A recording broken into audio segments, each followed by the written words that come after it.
People who make news have a sense of smell and can smell where the news are, smell whether they are trivial things, are sensational or bombshells. But in recent years, I can't figure out the news judgments of the media people. Some are obviously lace or even fictitious stories, can be like a serial drama that makes headlines every day. There are some news that are obviously nuclear bombs, but they don't even have ripples.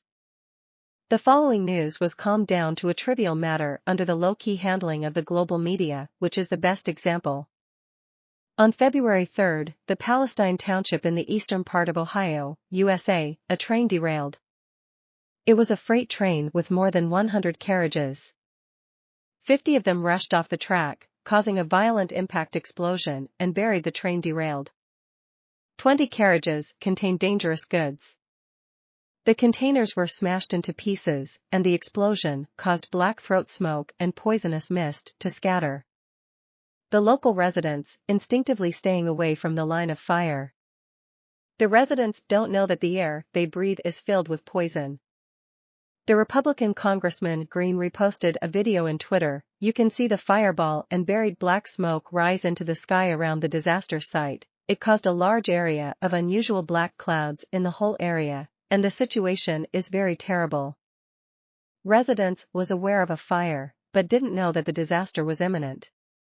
3 days later, the local government suddenly asked about 5,000 residents within a mile range to evacuate immediate.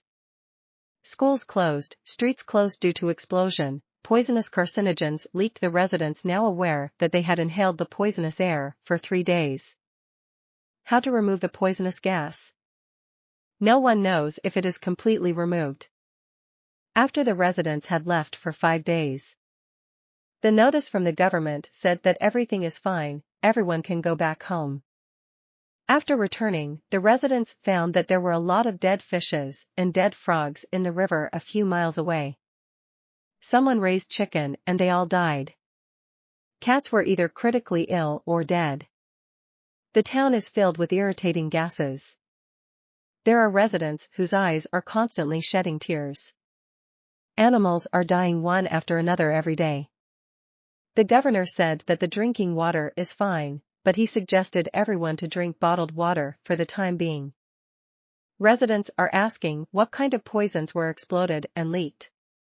Check the shipping documents and you will know the truth shortly. However, the government made public 10 days after the derailment, announced that it contained 2 carcinogens, vinyl chloride and ethyl acrylate. Several groups of people have begun to worry about whether the air, soil, water and food in that place have been polluted. How much poison was on the train? To appease the public anger, railroad company distributed $1,000 to each household. Euphemistically called evacuation compensation, actually it is hush money. The American media, which has always pursued everything to the bottom of the sky, is silent today. A reporter who wanted a live broadcast at the press conference was immediately taken away by the cops and arrested. Event only reported in local news, but did not attract national attention. The international media are also tactful and sensible, they all keep quiet. All are silent, even if they are discussing, they all emphasize that this is a trivial matter.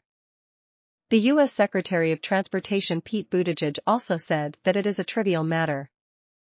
He came out 10 days after the disaster and said that U.S. have about 1,000 train derailments every year. The derailment incident in Ohio is just the terrible mess left behind by the previous Trump administration. If such a derailment, such an ecological disaster, such a talking official appears in China, what will happen to the news around the world? Americans' lives not matter. In order to cover up the problem, villagers were forced to go home one by one to live with the poisonous gas. Thousands of lives are less concerned than a stray balloon. This shows that the information we receive has always been manipulated. When people think that they know the world affairs, you may wish to think about who made you see these world affairs.